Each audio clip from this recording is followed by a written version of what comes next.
شیخ چلی ایک سادہ لوح مگر خواب دیکھنے والا نوجوان تھا جو ہمیشہ بڑے بڑے خواب دیکھتا تھا اور ان خوابوں کی دنیا میں ہی کھویا رہتا تھا۔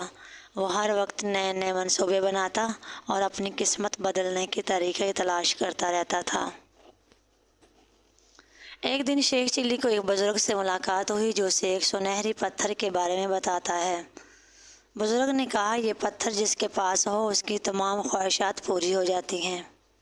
شیخ چلی کی آنکھیں چمک اٹھی اور اس نے فوراً اس پتھر کو تلاش کرنے کا فیصلہ کیا۔ شیخ چلی نے اپنی تلاش کا آغاز کیا۔ وہ پہاڑوں کی بلندیوں پر چڑھتا، گھنے جنگلوں میں گھومتا اور ندیاں عبور کرتا۔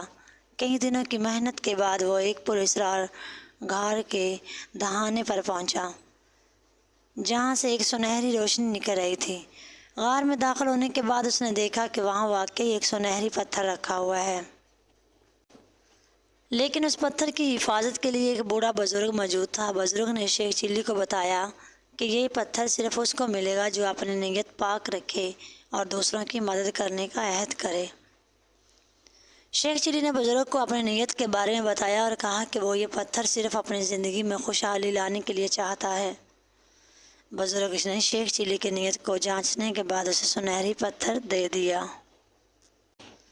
شیخ چلی پتھر لے کر گھر واپس آیا۔ اس نے اپنی پہلی خواہش کی، میں دنیا کا سب سے امیر آدمی بننا چاہتا ہوں۔ جیسے ہی اس نے یہ کہا، پتھر نے اپنی جادوئی طاقت دکھائی اور شیخ چلی کے سامنے بے شمار دولت آ گئی۔ شیخ چلی نے اپنی دولت کا بے دریغ استعمال شروع کر دیا۔ اس نے بڑی بڑی عمارتیں بنوائی، مہنگی گاڑیاں خریدی اور عیش و عشرت کی زندگی گزارنے لگا۔ مگر جلد ہی اس نے محسوس کیا کہ اس کی دولت کم ہو رہی ہے اور اس کے دوست اور رشتہ دار بھی اس سے دور ہونے لگے ہیں۔